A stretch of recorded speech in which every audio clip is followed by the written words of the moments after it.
بے شک اللہ ہر چیز پر قادر ہے. اسے کسی سے مشورہ نہیں کرنا, اسے کسی سے مانگ کے نہیں دینا, کیونکہ سب چیز اس کے کنٹرول میں ہے, اس کے اختیار میں. نوح علیہ السلام کے بارے میں قرآن مجید میں آتا ہے سورۃ الصافات 75, وَلَقَدْ نَادَانَا نُوحٌ وَلَنِعْمَ الْمُجِيبُونَ, اور البتہ تحقیق نوح علیہ السلام نے ہمیں پکارا تھا جب لوگوں نے انہیں انتہائی تنگ کر دیا اور ان کی بات مان کر نہیں دیتے تھے, تو اس مشکل میں انہوں نے ہمیں پکارا تھا.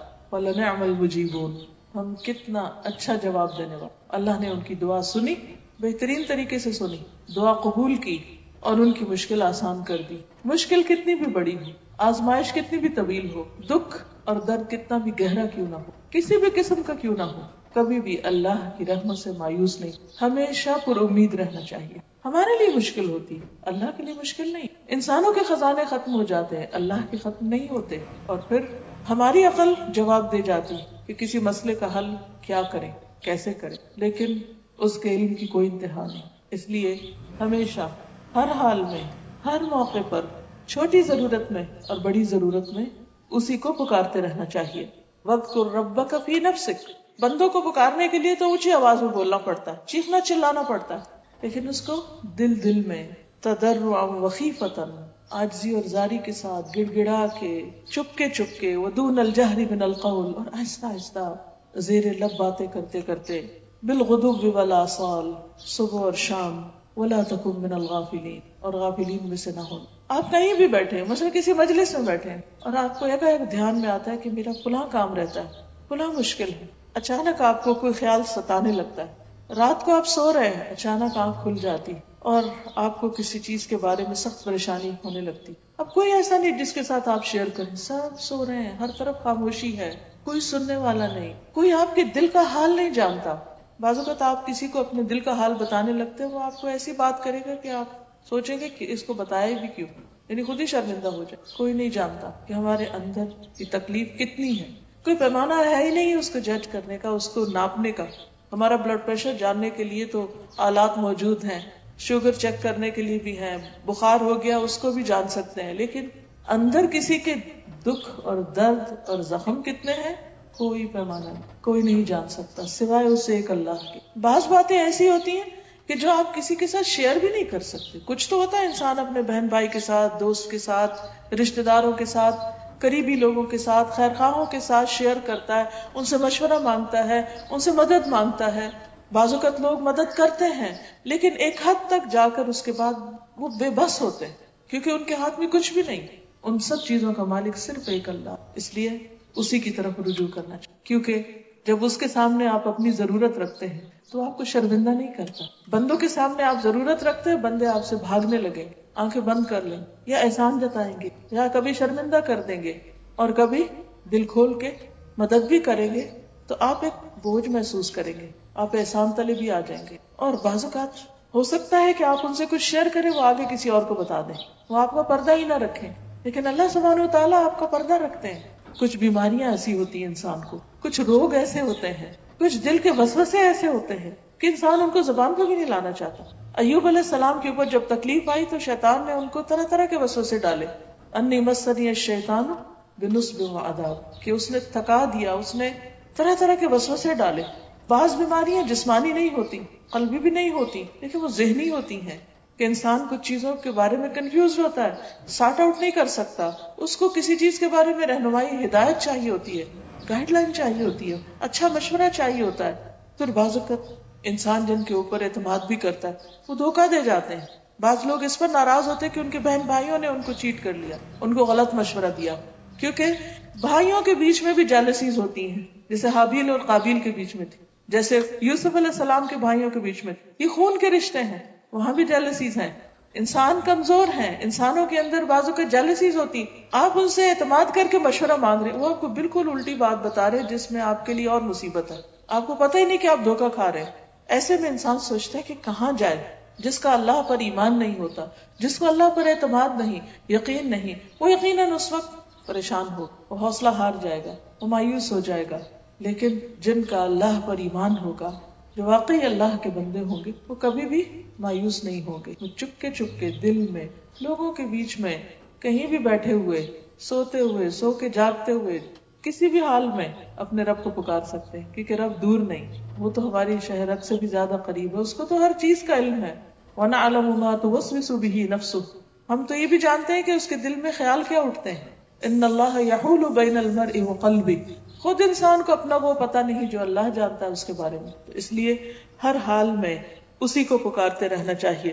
قل من ینجیکم من ظلمات البر والبحر تدعونہ تضرعا وخفیہ، آپ کہیے کہ وہ کون ہے جو تم کو خشکی اور دریا کے اندھیروں سے نجات دیتا ہے. یعنی جب کشتیاں ڈوبنے لگتی ہیں تم اس کو پکارتے ہو گڑ گڑا کر اور چپکے چپکے کہ اگر تو ہم کو ان سے نجات دے تو ہم ضرور شکر کرنے والوں میں سے ہو جائیں گے. کیونکہ اس وقت انسان پھر اللہ سے عہد بھی باندھتا ہے کہ ہم اطاعت گزار ہوں گے. پھر ہم دیکھتے ہیں کہ تمام پیغمبروں نے اللہ رب العزت ہی کو پکارا جب بھی ان پر کوئی مشکل آئی، اور اللہ تعالیٰ نے سب انسانوں کے لیے دروازہ کھلا رکھا ہے.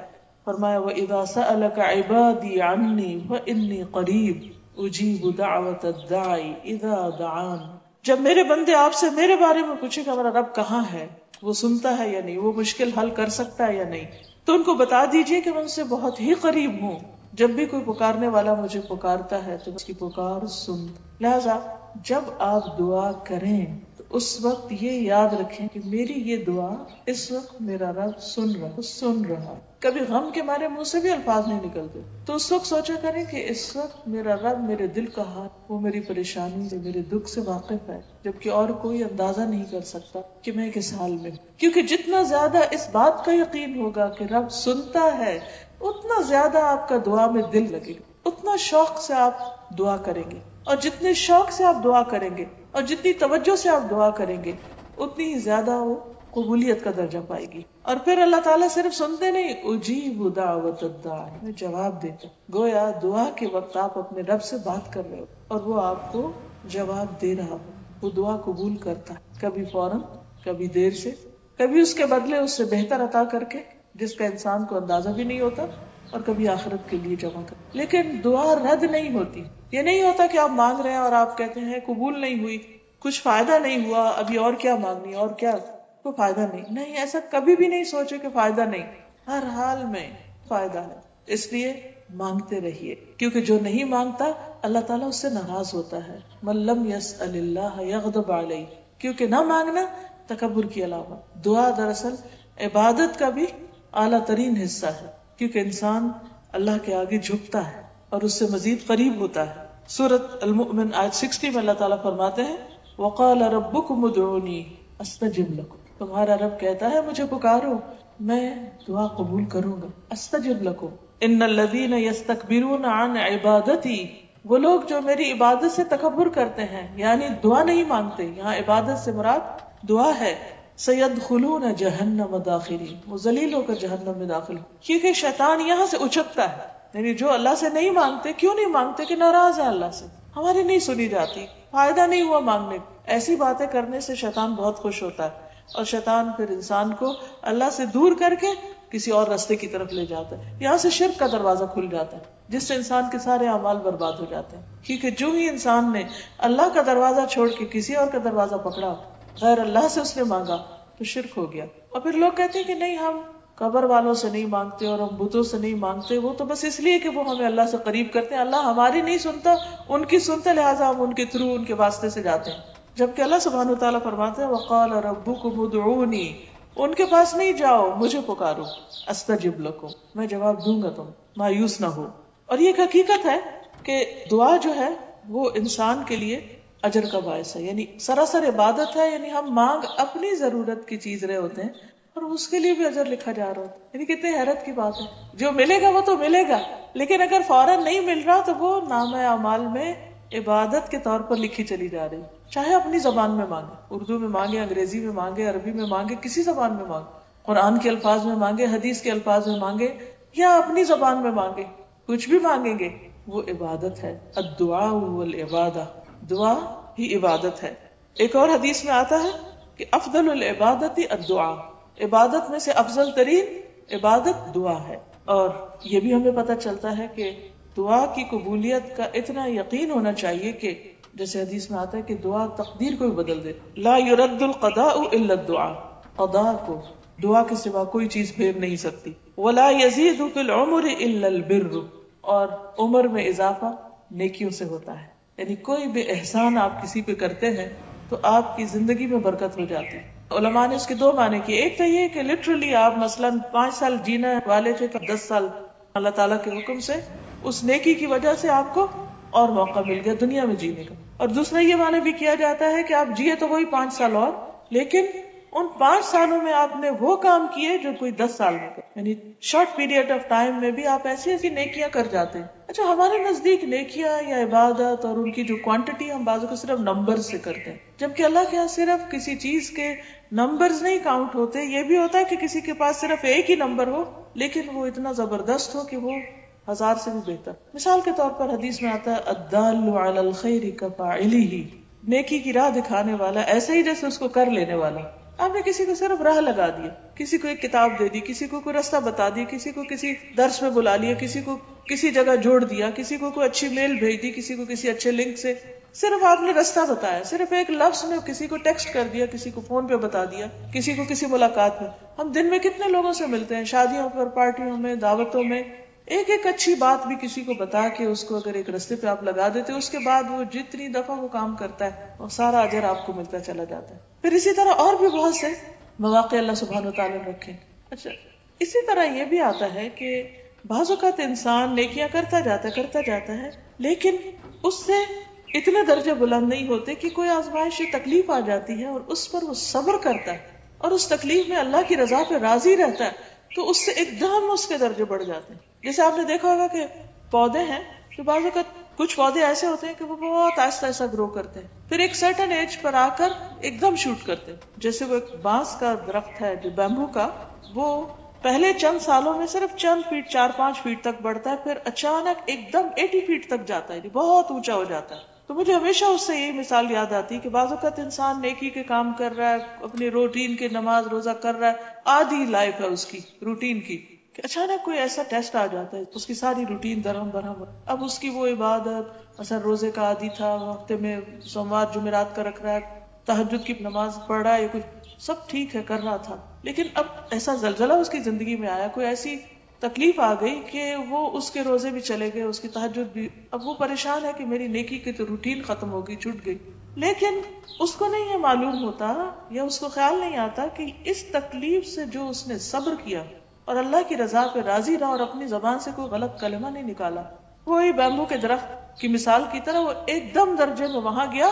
پلس وہ جو بیماری سے پہلے یا تکلیف سے پہلے وہ نیکیاں کر رہا تھا ان کا اجر بھی لکھا گیا کیونکہ وہ ان کو روٹین میں کرتا تھا. حدیث میں آتا ہے نا کہ ایک شخص عام دنوں میں جو عبادت کرتا ہے، اگر بیماری یا سفر کی وجہ سے اس کی عبادت میں خلل آتا ہے تو فرشتے اس کے وہ عبادت بھی ساتھ ساتھ لکھتے چلے جاتے ہیں. یعنی وہ اجر کا سلسلہ منقطع نہیں ہوتا، اگرچہ وقتی طور پر آپ کی وہ عبادت کا سلسلہ منقطع ہو جاتا ہے. اب اس میں کیا ہوتا ہے، تکلیف میں ایک تو صبر، دوسری کیا چیز درجے بلند کرتی. عام حالات میں ہم اتنی دعائیں نہیں کرتے، جب سب ٹھیک ہوتا ہے، ہم فزیکلی بھی فٹ ہوتے ہیں اور ہر چیز ہماری مرضی کے مطابق چل رہی ہوتی ہے تو ہم نماز پڑھتے ہیں، نماز پڑھ کے تو سوچتے کیا دعا مانگے، سب ٹھیک تو ہے، کچھ اور کرو. لیکن جب ذرا بھی کوئی تکلیف آتی خود کو یا اپنے کسی پیارے کو، پھر ہم لمبی دعائیں مانگنے، اور یہ لمبی دعائیں کرنا اب اس کے درجوں میں ایک دم اضافے کا ذریعہ بن گیا، اوپر سے اوپر، اوپر سے اوپر ایک دم. اس لیے لازم ہے کسی حال میں بھی ہو اللہ کی رضا پہ راضی رہے، اللہ کی رضا پہ راضی رہے کہ اللہ اگر تو نے مجھے امن اور سلامتی کے ساتھ نیکی کی توفیق دی ہے تو میں اس پر بھی راضی، اور اگر تو نے کسی آزمائش کے ذریعے مجھے صبر کی توفیق دی ہے تو میں اس پر بھی راضی، میں ہر حال میں تجھ سے راضی. کچھ دیا میں اس پر بھی شکر گزار، اور اگر دے کر واپس لے لیا میں اس پر بھی شکر گزار، اور اگر تو نے مجھے دیا ہی نہیں تو میں اس پر بھی شکر گزار، میں ہر حال میں شکر گزار. جب دل کی یہ کیفیت ہوتی ہے تو انسان واقعی اللہ کے مقرب بندوں میں شامل. اور آپ دیکھیے کہ ایوب علیہ السلام پر جب بہت اچھے حالات تھے، مال بھی تھا، اولاد بھی تھی، گھر بھی، تو وہ دین کی تبلیغ کرتے تھے تو ان کے جو مخالف تھے وہ کہنے لگے کہ آپ بھلا کیوں نہ اللہ کی عبادت کریں، اللہ نے آپ کو سب کچھ دے رکھا ہے. اللہ تعالیٰ نے ان کو آزما لیا، مال بھی چلا گیا، اولاد بھی چلی گئی، مویشی بھی مر گئے، ہر چیز ختم، حتیٰ کہ کچھ عرصے کے لیے بیوی بھی ایک طرف ہو گئی تو بالکل تنہا رہ گئے، اور ساتھ تکلیف بھی، بیماری بھی. تو اس وقت اللہ کو پکارتے اور کہتے ہیں کہ یا رب جب تو نے مجھے سب کچھ دیا تو تو جانتا ہے کہ میں اس وقت بھی اپنا نرم گرم بستر چھوڑ کر تیری عبادت کے لیے اٹھتا تھا، لیکن اب جب کہ تو نے سب کچھ لے لیا تو میرے لیے تیرے سوا کوئی باقی نہیں. اب اس وقت جو میں تیری عبادت کر، اس میں جو لطف ہے وہ پہلے سے بھی کہیں زیادہ ہے، کیونکہ تکلیف میں بہرحال انسان اللہ کی زیادہ مائل ہوتا ہے اور بہت دل سے، اور سارے غفلت کے پردے پھاڑے جاتے ہیں، حقیقی انسان سامنے آتا ہے تو اللہ تعالیٰ ان پر اتنا راضی ہوا، ان کی بیماری بھی دور کر دی اور ان کو پہلے سے ہر چیز دگنی عطا کی، دنیا میں عطا کی۔ بات کیا تھی کہ صبر اور اللہ کی عبادت میں اور خشوع اور دعا، اور دعا بھی آپ دیکھیں کتنی خوبصورت کرتے ہیں، انی مسنی الضر وانت ارحم الراحمین، صرف رحمت کو پکارتے رہے کہ تیری رحمت جوش میں آ گئی تو سب کچھ آسان ہو جائے گا۔ تو اس لیے انسان جس حال میں بھی ہو، عام حالات میں بھی پکارے اور تکلیف میں بھی، لیکن کبھی بھی اللہ سے ناراض نہ ہو، اور یہ یاد رکھے کہ دعا تو قدر کو پھیر سکتے۔ حضرت عمر جیسے دعا مانگتے تھے کہ اللہ اگر تو نے ہمیں اشقیاء میں سے لکھ رکھا ہے تو ہمیں سعداء میں لکھ لے، اگر ہمارے انجام میں دوزخ لکھی ہے تو ہمارے لیے جنت لکھ دے، تو کر سکتا ہر چیز، بیدک الخیر انک علی کل شیء قدیر، ہم تیری رحمت کے محتاج۔ تو یہ اصل میں کیا ہے؟ دعا ایک ایسا ڈائریکٹ کنیکشن ہے اللہ رب العزت کے ساتھ، اتنا قرب کا رشتہ ہے جو کسی اور عبادت میں ایک سرگوشیاں مناجات ہے، ون آن ون بیس پر ایک ایسا تعلق ہے کہ جو نہایت پر لطف ہے۔ اب دیکھیے کہ آپ انسانوں سے یہ توقع رکھتے ہیں نا کہ وہ آپ کے دل کی بات سمجھ لیں، وہ آپ کے اشارے کو سمجھ لیں، وہ آپ کی ضروریات کو خود ہی سمجھ لیں، اور جو لوگ سمجھ جاتے ہیں ان سے آپ کو ایک دم محبت ہوتی ہے کہ اچھا اتنا کہہ رہی کہ زبان سے کہنا ہی نہیں پڑا اور اس کو خود ہی سمجھ میں آ گئی۔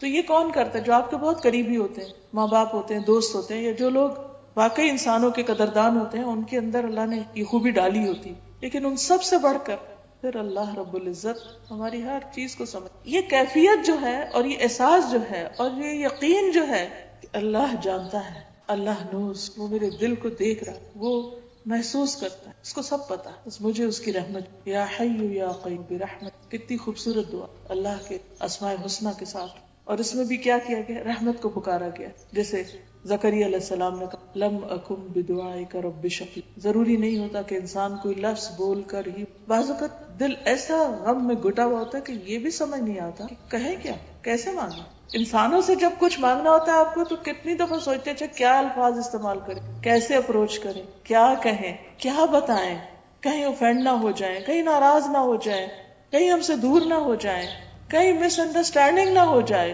کتنا کچھ سوچتے ہیں، کیونکہ یہ سارے ایکسپیرینس ہم کرتے رہتے ہیں کہ ہماری نیت میں کچھ ایسا نہیں ہوتا، دوسرا کچھ سے کچھ سمجھ لیتے، ہم کچھ کہہ رہے تھے وہ کچھ اور کہہ رہا ہوتا ہے، لیکن اللہ تعالیٰ کے نہ کوئی مس انڈرسٹینڈنگ اور نہ ہی کسی قسم کی کوئی ناراضگی، آپ صرف سوچ رہے ہو، صرف اندر ہی اندر اس کو یاد کر رہے ہو، سب آپ چپ کے آپ سسکیاں لے کے، آپ سرگوشیاں کر، آپ آواز کے ساتھ پکارتے ہیں، بغیر آواز کے پکارتے ہیں، دل ہی دل میں پکار، کسی کو پتا بھی نہیں ہوتا اور آپ اپنے رب سے کنیکٹڈ ہوتے ہیں، کتنا پیار آتا ہے نا اس پہ کہ سب سمجھ، اس کو کوئی مس انڈرسٹینڈنگ، ہم ایک قدم جائیں وہ 10 قدم ہماری طرف آتے، صبر کرے تو بے حساب اجر دیتا ہے، انما یوفی الصابرون اجرهم بغیر حساب۔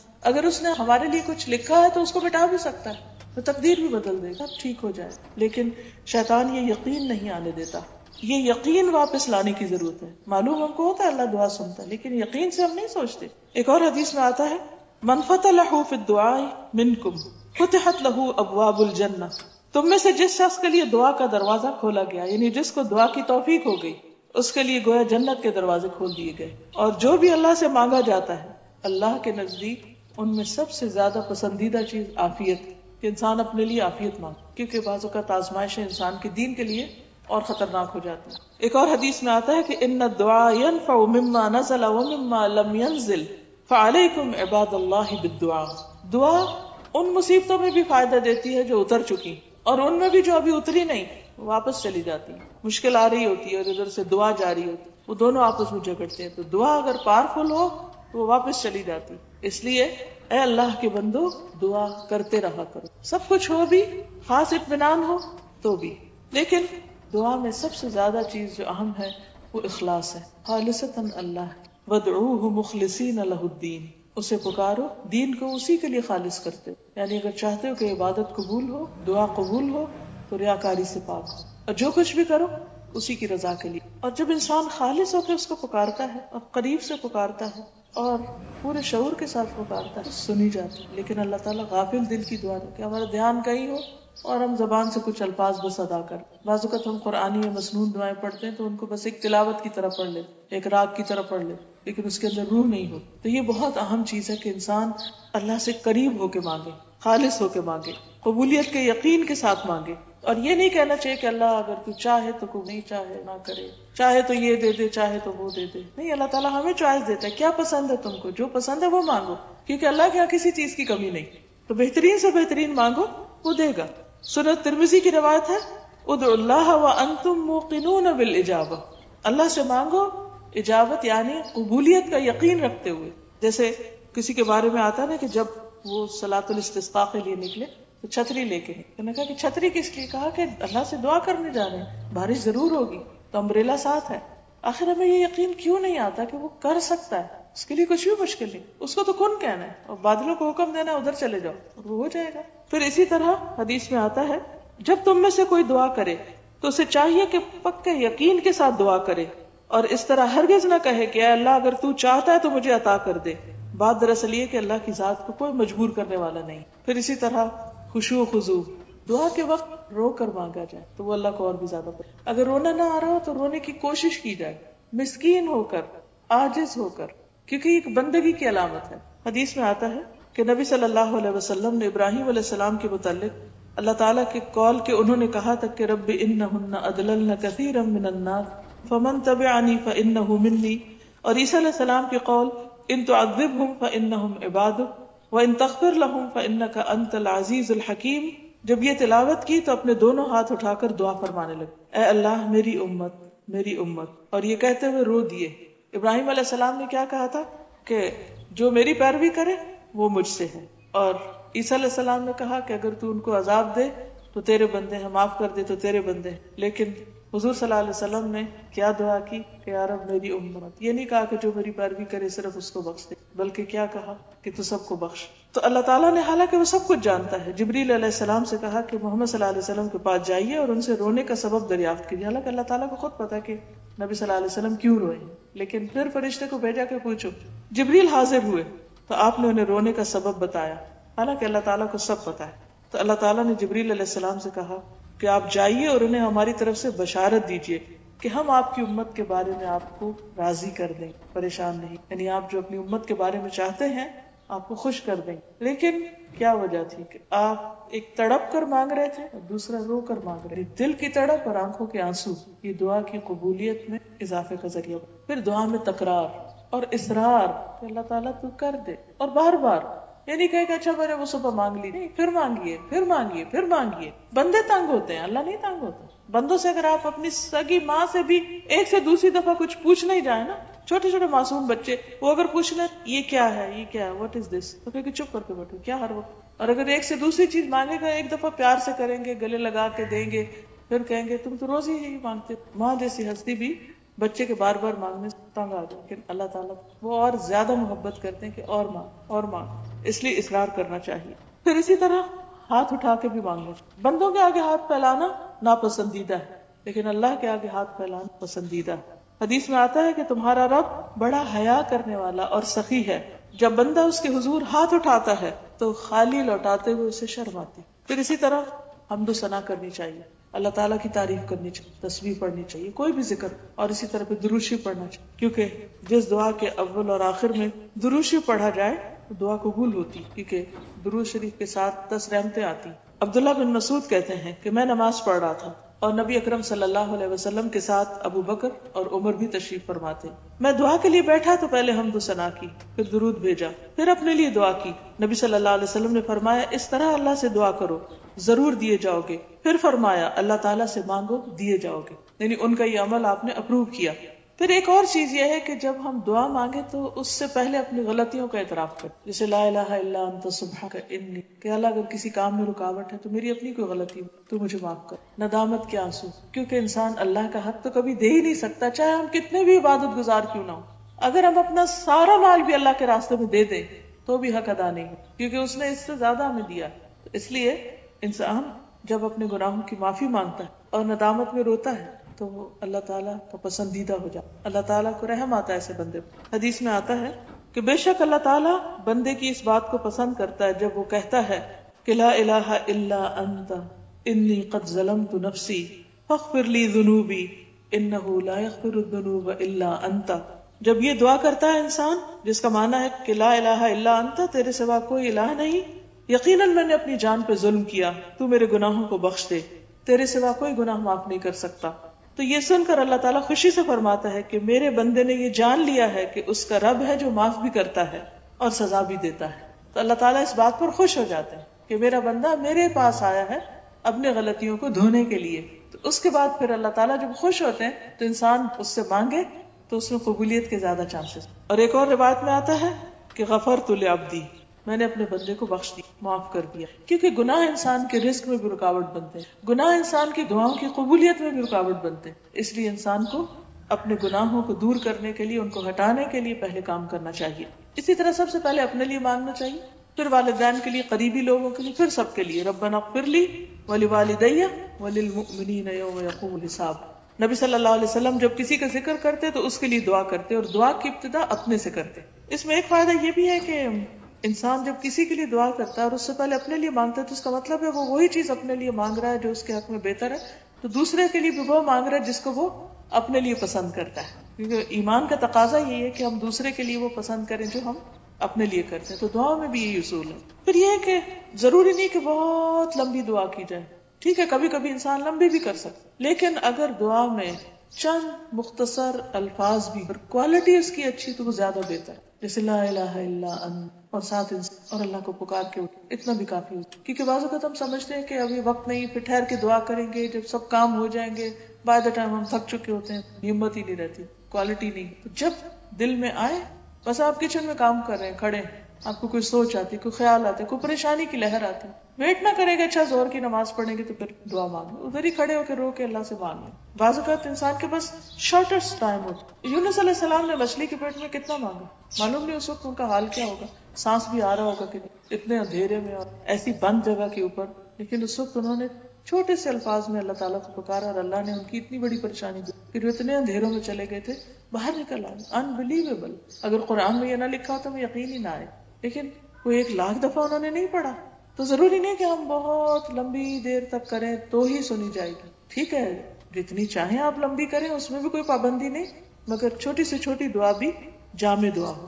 پھر اسی طرح اللہ سبحانہ وتعالیٰ کے ناموں کے ساتھ دعا کی، وَلِلَّهِ الْأَسْمَاءُ الْحُسْنَى فَادْعُوهُ بِهَا۔ تو بعض دعاؤں میں تو آلریڈی اللہ کے نام موجود ہیں، لیکن اگر آپ کسی بھی خاص نام کے ساتھ اللہ کو پکارنا چاہیں جو آپ کا محبوب نام ہو، جس نام کے ساتھ آپ اللہ کی محبت محسوس کریں، ہم عام طور پر یا اللہ، یا رب یہ تو کہتے ہیں، یا ربنا تو کہتے ہیں، یا اللہم کہتے ہیں، لیکن یا حی یا قیوم یا کوئی بھی اور نام، وَلِلَّهِ الْأَسْمَاءُ الْحُسْنَى، اس میں صرف چند ناموں کی بات نہیں، فَادْعُوهُ بِهَا، کہ جس کے ساتھ چاہیں اللہ کو پکاریں۔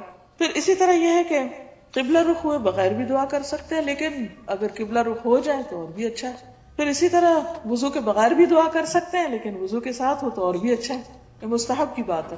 پھر ایک اور چیز یہ ہے کہ انسان کا کھانا پینا حلال کا ہو، حرام کھانے کے ساتھ دعاؤں کی قبولیت میں رکاوٹ آتی ہے۔ سفر میں دعائیں قبول ہوتی ہیں، لیکن جس کا کھانا پینا اوڑھنا حرام کا ہو اس کی دعا قبول نہیں ہوتی۔ پھر جلد بازی نہ ہو، مایوسی نہ ہو، تسنع نہ ہو دعا میں، ایسی لفاظی نہ ہو کہ کوئی پوئم کی شکل میں آپ پڑھ رہے ہیں یا گا گا کے یا ایک راگ کی طرح، وہ چیز نہ ہو۔ سب سے بہتر یہ کہ اخلاص ہو، خشوع ہو۔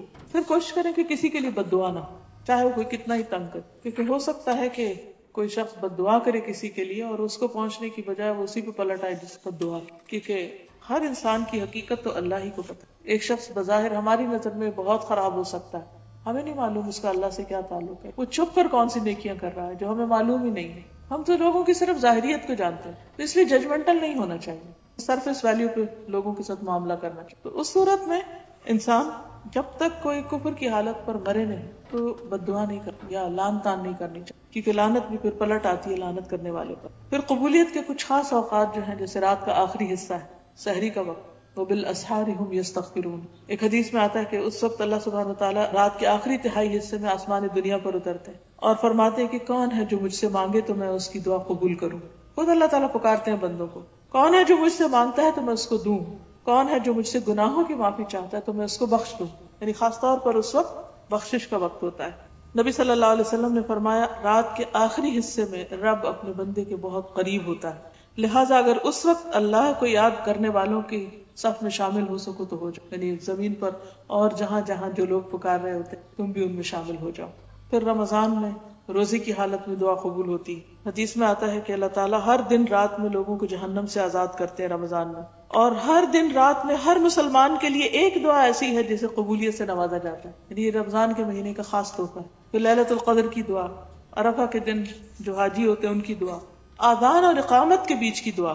بہت سے لوگ اس وقت سے غافل ہوتے، اس وقت کی دعا رد نہیں کی جاتی، یعنی آذان کا جواب دے کر دعائیں کرنا حتیٰ کہ اقامت ہو۔ پھر سجدے میں انسان سب سے زیادہ قریب ہوتا ہے۔ پھر فرض نماز کے بعد کی دعا، جمعہ کے دن خاص گھڑی کی دعا، کفار سے جنگ کرتے وقت کی دعا، پھر مصیبت کے وقت کی دعا، انا للہ و انا الیہ راجعون، اللہم اجرنی فی مصیبتی واخلف لی خیرا منہا، یعنی دکھی انسان کے دل سے جو دعا اٹھتی ہے وہ بھی قبولیت کا درجہ رکھتی ہے۔ زمزم پیتے وقت کی، بارش کے اترتے وقت دعا، قرآن مجید پڑھنے کے بعد کی دعا، مرغ کی آواز سننے۔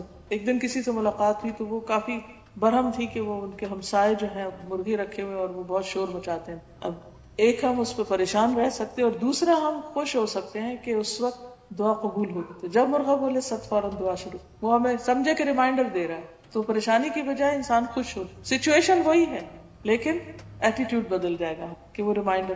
یہ صحیح بخاری کی روایت ہے، جب تم مرغ کے بولنے کی آواز سنو تو اللہ تعالیٰ سے اس کے فضل کا سوال کرو، کیونکہ وہ اس وقت فرشتہ دیکھتا ہے، اور جب تم گدھے کے ہینگنے کی آواز سنو تو اللہ تعالیٰ کی پناہ مانگو، کیونکہ وہ شیطان دیکھتا ہے۔ دونوں سچویشن۔ پھر اسی طرح مریض کی جب آپ عیادت کریں تو اس وقت 70,000 فرشتے انسان کے لیے دعا کرتے ہیں۔ ہم بعض اوقات لوگوں سے کہتے رہتے ہیں آپ ہمارے لیے دعا کریں، دعاؤں میں یاد رکھیں، لیکن کچھ کام ایسے ہیں کہ اگر آپ وہ کریں تو اللہ تعالیٰ آپ کے لیے فرشتے مقرر کر دے گا جو آپ کے لیے دعائیں کریں۔ جس دن آپ پریشان ہوں، دکھی ہوں، تو کسی مریض کی عیادت کے لیے جائیں۔ ایک تو اس کی تکلیف دیکھ کے آپ کو اپنی تکلیف بھول جائے گی، اپنی کم ہونے لگے گی، اور دوسرا یہ کہ فرشتے آپ کے لیے دعائیں شروع۔ پھر اسی طرح جو شخص اللہ کے راستے میں مجاہد ہے، حج یا عمرہ کرتا ہے، جو فی سبیل اللہ نکلتا ہے، اس کی دعا قبول ہو، جسے مسافر بھی ہوتا ہے۔ پھر اسی طرح جو مظلوم ہوتا ہے، جس پہ کوئی ظلم کرے۔ پھر والد جو اپنی اولاد کے لیے دعا کرے، باپ کی دعا بچوں کے حق میں۔ پھر اسی طرح اولاد جو اپنے والدین کے حق میں دعائیں کرتے ہیں۔ مرنے کے بعد سارے اعمال ختم ہو جاتے ہیں سوائے 3 چیزوں کے، اس میں نمبر 1 ہے ولد صالح یدعو لہ، نیک اولاد جو اپنے والدین کے لیے دعا کرتے، اور صدقہ جاریہ مال میں سے اور علم میں سے جس سے لوگ فائدہ اٹھائیں۔ پھر کسی کی غیر موجودگی میں اس کے لیے دعا کرنا، کسی کو دکھی دیکھا اس کے لیے بیٹھ کے دعا کریں، کسی کو بیمار دیکھا اس کے لیے دعا کریں، کسی نے آپ سے اپنی کسی پریشانی کا ذکر کیا، اب آپ اپنے لیے دعا کریں، اس کے لیے بھی کریں۔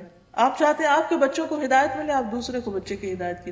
آپ چاہتے ہیں آپ کو رزق ملے، آپ دوسروں کے لیے کشادگی۔ کوئی چیز جو آپ اپنے لیے چاہتے ہیں دوسروں کے لیے مانگنا چاہتے ہیں، اللہ تعالیٰ ایسا فرشتہ مقرر کرے گا جو آپ کے لیے دعا کرے گا کہ اللہ اس کو بھی عطا کر جو دوسرے کے لیے مانگ۔ پھر اسی طرح عادل حکمران جو ہے اس کی دعا قبول ہوتی۔ پھر وہ شخص جو خوشحالی میں دعا کرتا ہے، جب وہ تنگی میں آتا ہے تو اس کی بھی دعا قبول ہوتی، کیونکہ حدیث میں آتا ہے جو شخص یہ چاہتا ہے کہ اللہ تعالیٰ سختی اور غم میں، تکلیف میں اس کی دعا قبول کرے تو اسے چاہیے کہ خوشحالی میں بکثرت دعا کرے۔ پھر رات کو جس وقت آنکھ کھلے اس وقت دعا کرنا، اور یہ تو بہت ہی خوبصورت دعا ہے۔ صحیح بخاری کی حدیث ہے، من تعار من اللیل فقال لا الہ الا اللہ وحدہ لا شریک لہ لہ الملک ولہ الحمد وہو علی کل شیء قدیر، الحمد للہ وسبحان اللہ ولا الہ الا اللہ واللہ اکبر ولا حول ولا قوة الا باللہ۔ پھر اس کے بعد پھر اللہم، یا کوئی اور دعا کرے اس کی دعا کو۔ جو عمر بڑی ہوتی ہے رات کو آنکھ ضرور کھلتی، اب بعض لوگوں کو کسی بیماری کی وجہ سے بھی رات کو کئی دفعہ ان کی آنکھ کھلتی، تو یہ دعا لکھ کے اپنے پاس رکھ لیں یا زبانی یاد کر لیں۔ یہ سارے حصے ہم کو یاد ہیں الگ الگ، صرف اس ترتیب میں یاد کرنے کی ضرورت۔ سب سے پہلے لا الہ الا اللہ وحدہ لا شریک لہ لہ الملک ولہ الحمد وہو علی کل شیء قدیر، سب کو آتا ہے، اتنی ہوگی۔ پھر الحمدللہ اور سبحان اللہ، لا الہ الا اللہ واللہ اکبر، ولا الہ الا اللہ واللہ اکبر، اور ولا حول ولا قوة الا باللہ۔ اب آپ دیکھیے کہ اتنا پڑھ کے پھر کیا کریں، اللہ مجھے اللہم، تو جو شخص یہ چاہتا ہے اس کا رزق وسیع ہو، اس کی اولاد ہو، اس کی اور نعمتیں ہوں، تو اس کو استغفار کے لیے کہا۔ سورۃ نوح میں آتا ہے فَقُلْتُ اسْتَغْفِرُوا رَبَّكُمْ إِنَّهُ كَانَ غَفَّارًا يُرْسِلِ السَّمَاءَ عَلَيْكُمْ وَيُمْدِدْكُمْ بِأَمْوَالٍ وَبَنِينَ وَيَجْعَلْ لَكُمْ جَنَّاتٍ وَيَجْعَلْ لَكُمْ مَا لَكُمْ۔ استغفار سے تو اس وقت اللہم اغفر لی کہہ دیں یا کوئی اور دعا۔ اگر رات کو سائڈ بھی بدلے اور آنکھ کھل جائے تو یہ دعا پڑھ کے دعا کریں، صرف عادت ڈالنے کی، تو اس وقت کی دعا قبول ہوتی۔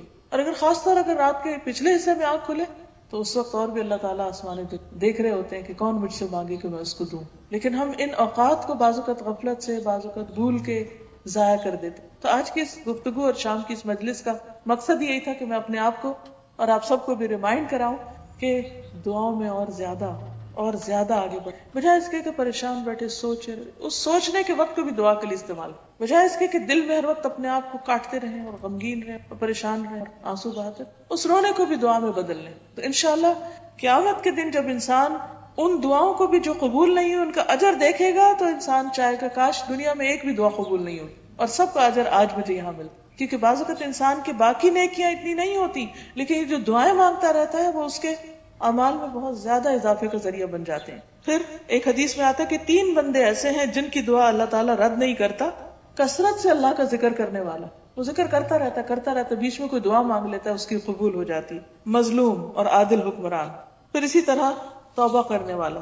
لیکن کچھ لوگ ایسے ہیں کہ جن کی دعا قبول نہیں. حدیث میں آتا ہے کہ 3 آدمی دعا تو کرتے ہیں لیکن ان کی دعا نہیں قبول ہوتی. وہ آدمی جس کی بیوی برے اخلاق والی ہو اور اسے طلاق نہ، یعنی انتہائی بد زبان ہے، بد اخلاق ہے. وہ آدمی جس نے کسی سے قرضہ لینا ہے لیکن اس پر کوئی گواہ نہ بنایا، تو وہ مانتا ہے کہ مجھے واپس مل جائے میرا پیسہ لیکن کوئی گواہ نہیں. اور وہ آدمی جس نے بے وقوف آدمی کو مال دے دیا، حالانکہ اللہ تعالیٰ نے فرمایا کہ اپنے مال بے وقوفوں کے حوالے نہ کرو. کسی ایسے شخص کے ساتھ پارٹنرشپ کی یا انویسٹمنٹ کی کہ جو بے وقوف تھا، اس کو سمجھ ہی نہیں تھی اس کام کی. بعض اوقات لوگ اپنی باتوں سے لوگوں کو بے وقوف بنا لیتے ہیں اور لوگ اپنا بڑا بڑا پیسہ گنوا بیٹھتے ہیں. اور وہ انسان دعا کرتے ہیں اللہ وہ میرا پیسہ واپس آئے، میرا جو قرض دیا تھا واپس آئے، میری پریشانی دور ہو، لیکن ان کی نہیں سنی جاتی جو اس طرح کا کام کرے. پھر اسی طرح اللہ تعالیٰ فرماتے ہیں کہ نیکی کا حکم دو اور برائی سے روکو، اس سے پہلے کہ تم مجھے پکارو اور میں تمہاری دعا قبول نہ کروں. کیونکہ امر بالمعروف اور نہی عن المنکر اگر نہیں کرو گے تو بھی دعاؤں کی قبولیت میں رکاوٹ ہوگی. اور تم مجھ سے سوال کرو اور میں تمہیں کچھ عطا نہ کروں، اور تم مجھ سے مدد مانگو اور میں تمہاری مدد نہ کروں. تو اجتماعی حیثیت میں اکٹھے جو امت کی حالت ہے، بعض اوقات ہم سوچتے ہیں نا اتنی حرم میں بھی دعائیں ہوتی ہیں، ہر جگہ ہوتی، کیوں نہیں قبول ہوتی؟ کیونکہ بحیثیت امت ہم اپنے اس فرض کو بھول گئے. ہم اپنے انڈیویجول عبادت کرتے رہتے ہیں، لیکن اگر کوئی غلط کر رہا ہے تو اس کو روکتے نہیں. کوئی کسی کی غیبت کر رہا ہے، کوئی ظلم کر رہا ہے، کوئی کسی کو ستا رہا ہے، اور ہم مشورہ اس کو دے سکتے ہیں، ہم اس کو سمجھا سکتے ہیں، لیکن ہم کہتے ہیں ہم کیا کریں، وہ نہیں سنے گا. نہیں سنے گا یا نہیں، آپ اس کو بتا دو ایک دفعہ. کوئی برا کر رہا ہے تو روک دو، اور اچھی بات پتا ہے تو شیئر کرو کسی بھی طرح. تو جب آپ اچھی بات دوسروں سے شیئر کرتے، نیکیوں کے دروازے لوگوں کے لیے کھولتے، تو اللہ تعالیٰ آپ کی دعائیں قبول کرتا ہے.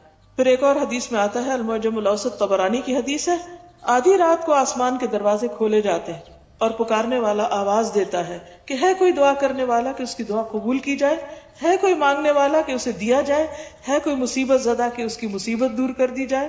پھر جو مسلمان اس وقت دعا کرتا ہے اس کی دعا قبول ہوتی، مگر زانیہ عورت جو اپنی شرمگاہ کے ذریعے کمائی کرتی اور ٹیکس وصول کرنے والے کی دعا کو، زنا یا حرام کام کرنے والوں کی قبول نہیں ہوتی، کیونکہ ان کو اپنے اس عمل کو بدلنے کی ضرورت ہے. کیونکہ گناہ انسان کی دعاؤں کی قبولیت میں رکاوٹ بن جاتے ہیں، اور خاص طور پر کبیرہ گناہ جیسے شرک ہے، والدین کی نافرمانی ہے. اب کوئی شخص اپنے ماں باپ کو ستاتا ہے یا اسی طرح زنا یا شراب اور ان حرام کاموں میں پڑا ہوا ہے، تو پھر اس کے لیے مشکلیں بڑھتی چلی جاتی.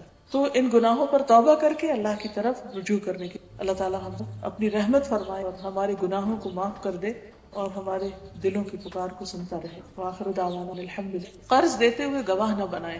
تو اب اسے قرضہ واپس چاہیے تو اسے مل رہا اور وہ دعائیں مانگ رہا ہے، لیکن اب اس کی نہیں سنی جائے گی کہ his own fault. جیسے قرآن مجید میں اللہ تعالیٰ فرماتے ہیں نا، ان اللہ یأمرکم ان تؤدوا الامانات الی اہلہا، اللہ تم کو حکم دیتا ہے کہ امانتیں اہل کے سپرد کرو، یہ اللہ کا حکم. اور آخر میں آتا ہے نا کہ نعما یعظکم بہ، کتنی اچھی تم کو نصیحت کرتا ہے.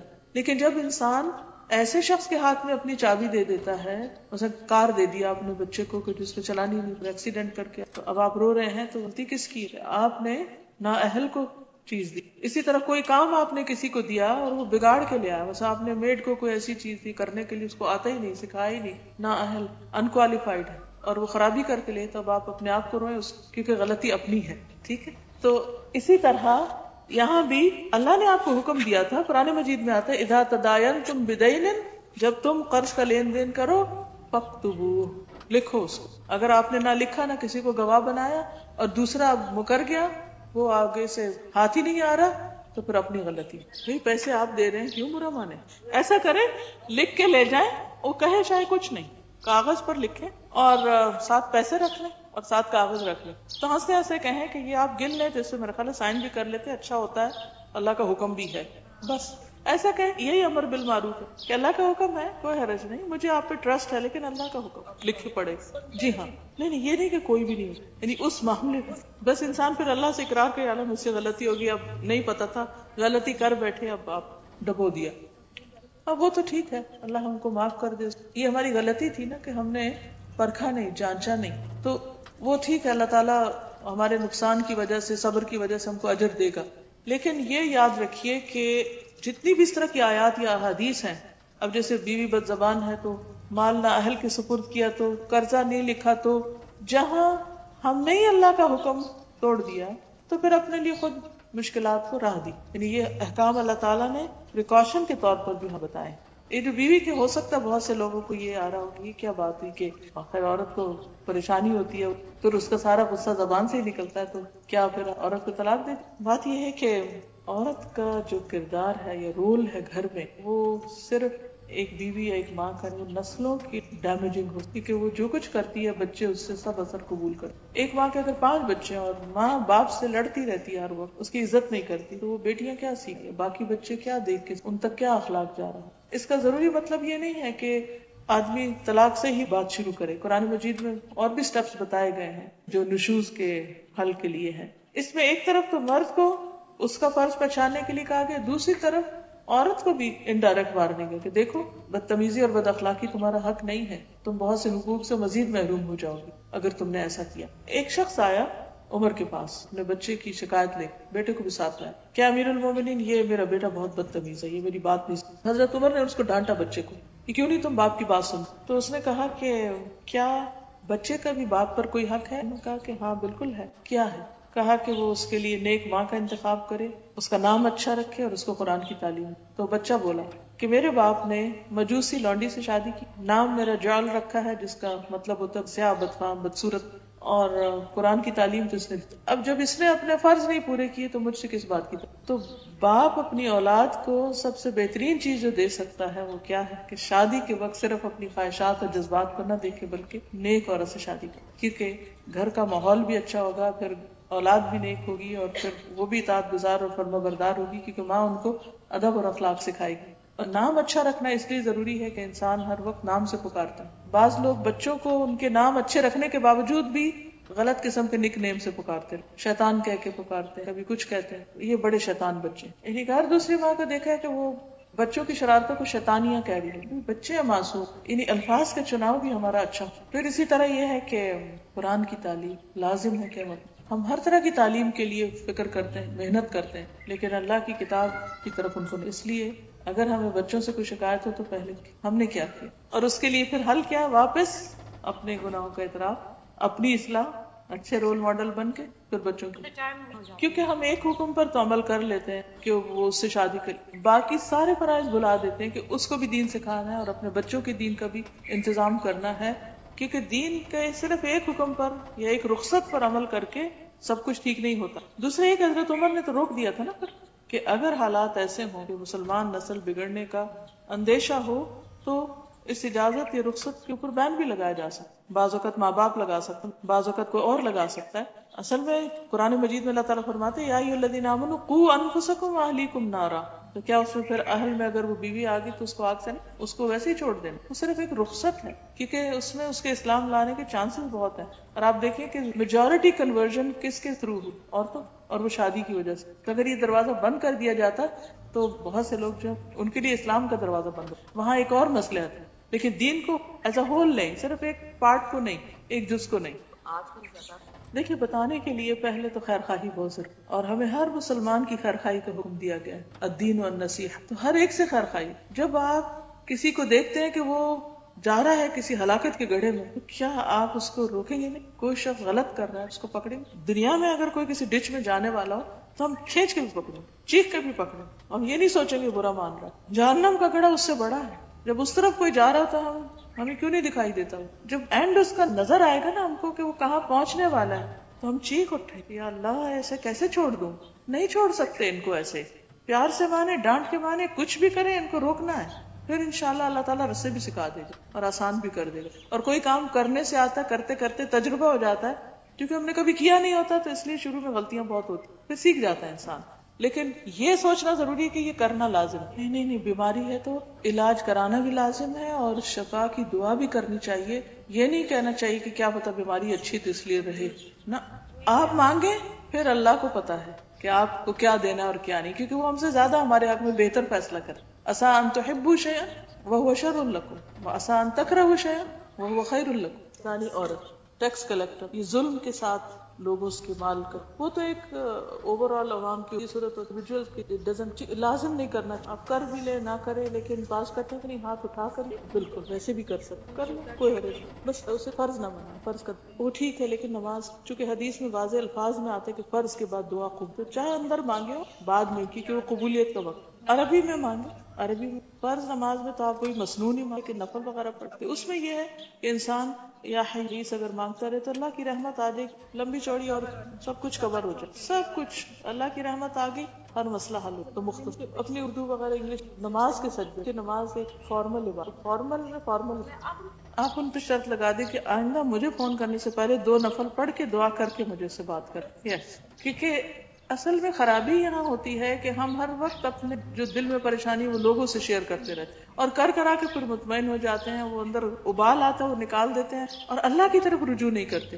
کیونکہ اگر اس وقت کو بھی اللہ سے مانگنے میں لگائے تو ایک تو مسئلہ حل ہو، اور دوسرا یہ کہ لوگوں کو پریشان نہ. جی ہاں، اس وقت نہیں رونا، وہ ایک دن پہلے رونا، ان کے سامنے بیٹھ کے. دیکھیے 2-3 چیزیں ہیں کہ ایک تو ریزن جانے، کوئی بھی مسئلہ پیش آئے ریزن جانے کہ مسئلہ کیوں پیش آ رہا ہے. مثلا اگر یہاں اس وقت پانی ہو تو آپ کیا کریں گے؟ یہاں پانی اگر آ جائے کیا سوچیں گے؟ کہاں سے آئے، کدھر سے آ رہا ہے، اچھا وہاں سے آ رہا ہے، پھر آپ بھاگیں گے اس کو بند کرنے، پھر آپ وہاں سے ہٹ جائیں. صرف وہاں سے ہٹنا کافی نہیں، اس کو بند کرنا بھی ضروری ہے. تو جب تک پیچھے سے وہ ریزن نہیں بند ہوگی تو صبح نہیں اٹھے. کیوں؟ لیٹ سوتے ہیں، کیوں؟ احساس نہیں ہے، سزا نہیں پتا.